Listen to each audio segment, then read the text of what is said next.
الحمد لله نحمده ونستعينه ونستغفره ونعوذ بالله من شرور أنفسنا ومن سيئات أعمالنا من يهده الله فلا مضل له ومن يضلله فلا هادي له أشهد أن لا إله إلا الله وحده لا شريك له وأشهد أن محمدا عبده ورسوله اللهم صل وسلم على حبيبك سيدنا ونبينا محمد وعلى آله وصحبه أجمعين أما بعد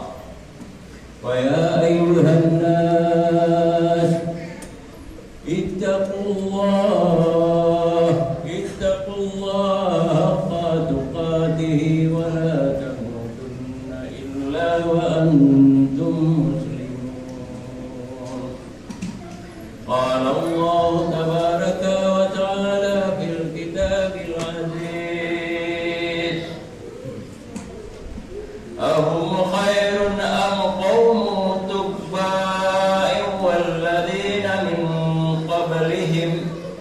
والذين من قبلهم أخلقناهم إنهم كانوا مجرمين صدق الله العظيم.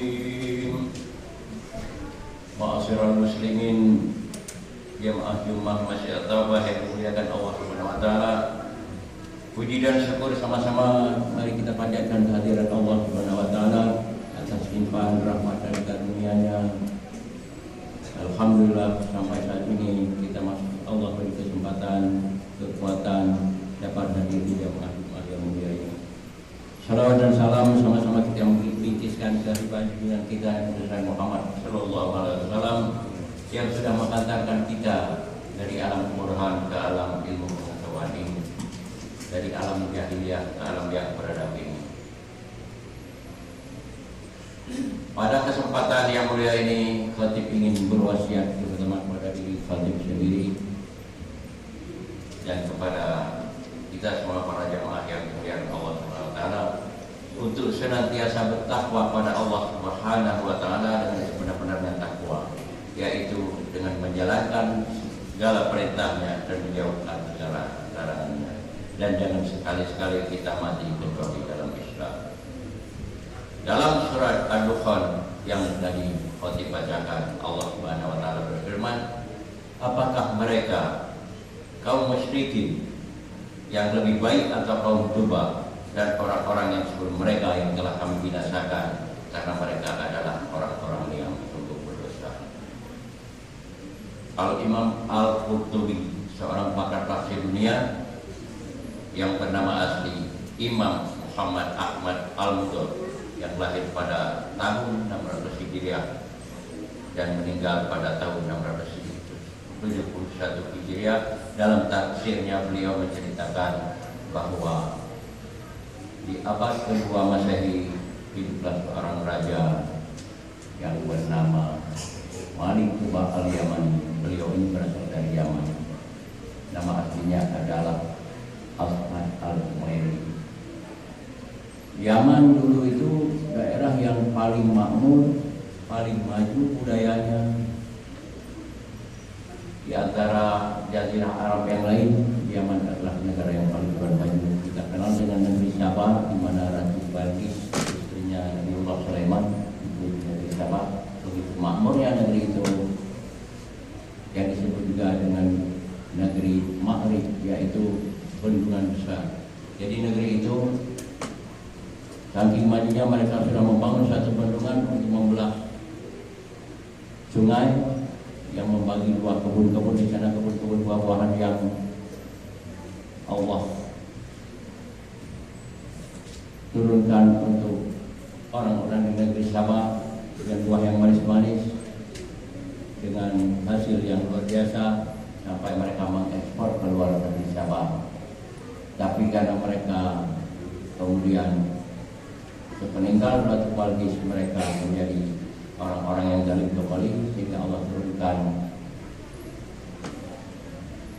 banjir besar dan gunungan yang porak-poranda, sehingga buah-buahan yang tadinya bagus-bagus pun berubah menjadi pahit. Jadi Al-Kisah Raja Malik Tuba Al-Yamani ini hobinya beliau bersafari, berjalan. Jadi suatu ketika beliau bersama pasukannya bersafari di Balah, di kota Makkah. Begitu sampai di kota Makkah, beliau heran kalau nggak ada orang yang menyambut beliau. Biasanya beliau kalau singgah di kota-kota lain, hampir semua orang itu berebut memuliakan beliau. Tapi sampai di kota Makkah nggak ada satupun yang memuliakan beliau. Padahal orang ramai, mondar-mandir. Akhirnya beliau memerintahkan kepada pengawalnya, ya Pak, pengawal mencari tahu kenapa orang-orang di sini cuek terhadap kedatangan saya. Akhirnya pengawalnya pun memeriksa dan kembali melaporkan kepada sang raja, wahai tuan raja, ternyata orang-orang ini lagi mengelilingi suatu bangunan yaitu Ka'bah.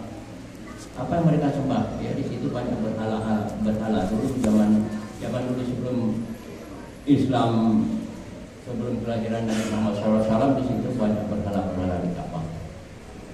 Oh begitu. Maka muncullah muka sang raja, dalam hatinya dia ingin menghancurkan Ka'bah, karena orang-orang sibuk memuliakan Ka'bah malah bukan menyambut kedatangan dirinya. Secara tiba-tiba saja begitu beliau punya niat begitu dalam hatinya, badannya panas dingin, menggigil, dan tubuhnya itu ditubuhi oleh penyakit kusta yang bau busuknya luar biasa, dan dari lubang-lubang jumlahnya ke lubang hidung, telinga, dan lubang dan sebagainya itu keluar belatung. Raja pun panik, akhirnya memerintahkan semua dokter-dokter yang ada, tapi waktu itu untuk mengobati raja, tapi tak satu pun yang berhasil menyembuhkan raja. Sehingga adalah seorang ahli kitab, boleh dikatakan pendeta waktu itu atau ulama, datang memberanikan diri menghadap sang raja. Wahai tuan raja, mungkin saya bisa menyembuhkan penyakit Anda, akan tetapi ada satu syarat. Apa syaratnya, kata sang raja? Anda harus jujur kepada saya. Oh, enggak apa-apa, kata sang raja. Maka bertanyalah sang ahli kitab ini kepada raja, apa yang Anda punya niat dalam hati sebelumnya sehingga Anda menderita penyakit seperti ini? Maka berkatalah sang raja bahwa dia ingin menunjukkan Ka'bah yang sebelumnya dikelilingi oleh orang-orang yang tawaf. Itu masalahnya, wahai tuan raja. Kalau begitu sekarang robahlah niat Anda. Maka sang raja pun patuh merubah niatnya, dan dengan segala cara serta-merta penyakitnya pun sembuh. Yang tadinya keluar belatung dari kuping, dari hidung dan sebagainya, tiba-tiba semuanya berhenti dan tubuhnya kembali seperti sedia kala. Maka sesuai perjanjiannya, sang raja pun memuliakan Ka'bah. Yang tadinya Ka'bah itu nggak ada tutupnya, tapi oleh Raja Malik Tuba Al-Yamani dibikin tutupnya, kiswahnya itu. Kemudian dulu Ka'bah itu pintunya dua, belakang satu, depan satu. Oleh beliau ditutup pintu belakang dan pintu depannya diberikan kunci. Kemudian kepada penduduk kota Mekah disembelih 100 ekor unta setiap harinya sebagai bentuk syukurnya bahwa penyakitnya sudah Allah sembuhkan. Nah, sang raja bertanya kepada sang tabib tadi, wahai ahli kitab, tabib, engkau sudah menyembuhkan saya, kau minta apa sekarang? Kalau minta emas atau minta saya bikinkan rumah atau apa saja akan saya penuhi. Maka sang ahli kitab meminta, saya tidak minta apa-apa tuan raja, tapi seandainya Anda berkenan, tolong antarkan saya ke Yasrib yang kota Madinah yang karena sekarang ini.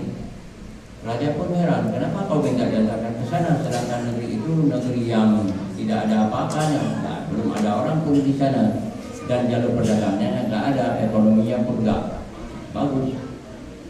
Ada apa sebenarnya? Maka berceritalah sang ahli kitab kepada sang raja bahwa suatu saat nanti, mungkin sekitar 3 atau 4 abad ke depan, akan lahir seorang nabi akhir zaman di kota beliau diusir oleh umatnya, oleh penduduk kota Mekah. Akhirnya beliau hijrah ke Madinah. Makanya saya ingin Anda antarkan ke sana supaya nanti begitu beliau hadir di kota Madinah nanti akan disambut oleh anak cucu saya di sana. Sang raja pun bingung. Akhirnya sang raja bertanya, coba kau ceritakan kepada saya ciri-ciri Nabi akhir zaman itu. Akhirnya sang ahli kitab pun menceritakan ciri-ciri Rasulullah SAW. Maka saat itu sang raja jatuh cinta kepada Rasulullah. Beliau berjanji bahwa saya akan jadi umatnya Rasulullah Muhammad SAW. Seandainya waktu itu saya masih hidup, maka saya akan bersedia menjadi menterinya atau saya jadi pembantunya sekalipun. Akhirnya berangkatlah mereka ke kota Yasrib atau kota Madinah. Sampai di sana dibangunkan sebuah bangunan oleh sang raja untuk tabib dan dibikinkan surat wasiat bahwa rumah ini nanti akan diperuntukkan untuk Rasulullah Muhammad SAW pada saatnya. Sambil beliau menulis sebuah surat bahwa beliau beriman kepada Nabi Muhammad SAW. Asyhadu an la ilaha illallah wa asyhadu anna Muhammadar Rasulullah.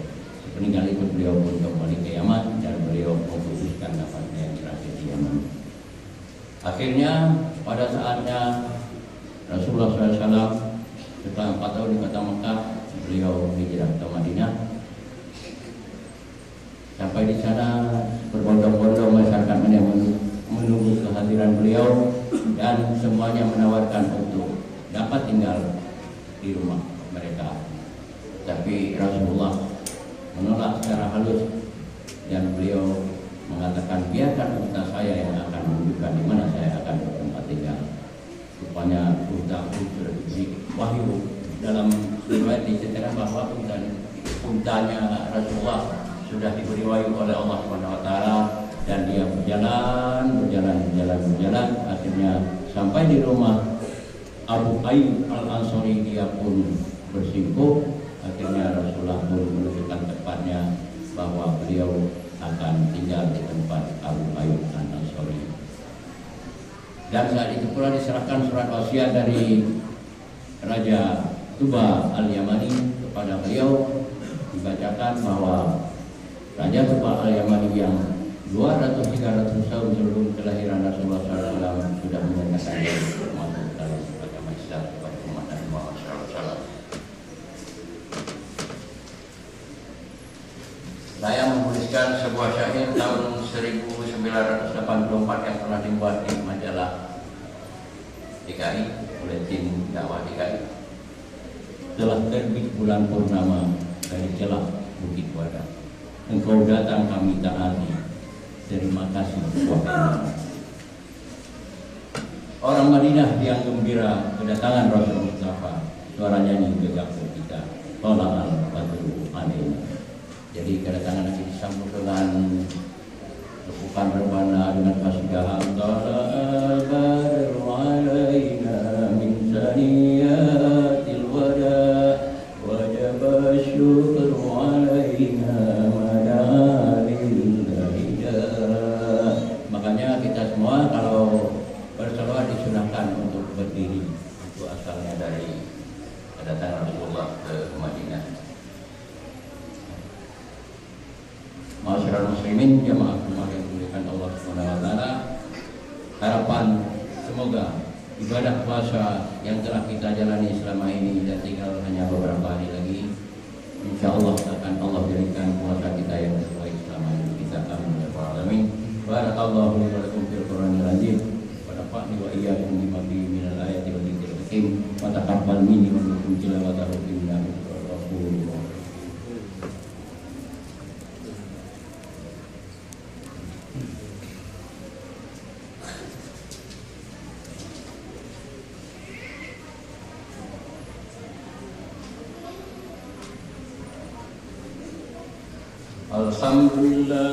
Alhamdulillahilladzi arsala rasulahu bil huda wa dinil haqq liyudhhirahu 'alad dini kullih. Arsalahu basyiran wa nadhira wa da'iyan ila Allah bi idnihi wa sirajan munira. Asyhadu an la ilaha illallah wahdahu la syarika lah syahadatan wa لذكره ذكرا وأشهد أن محمدا عبده ورسوله أرفع البرية قدرا اللهم صل وسلم على سيدنا محمد وعلى آله وأصحابه وسلم تسليما كثيرا.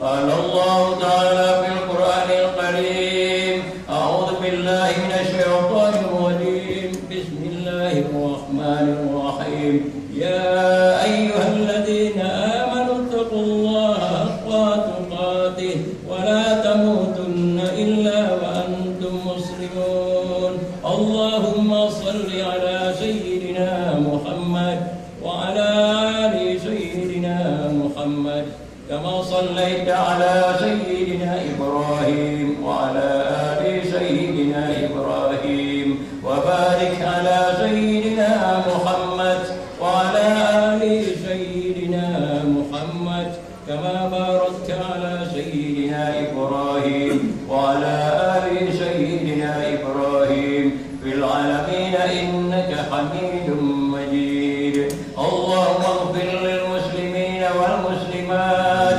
والمؤمنين والمؤمنات الأحياء منهم والأموات ويا قاضي الحاجات برحمتك يا أرحم الراحمين. اللهم إنا نسألك رضاك والجنة ونعوذ بك من سخطك والنار. اللهم إنك عفو كريم تحب العفو فاعف عنا يا كريم.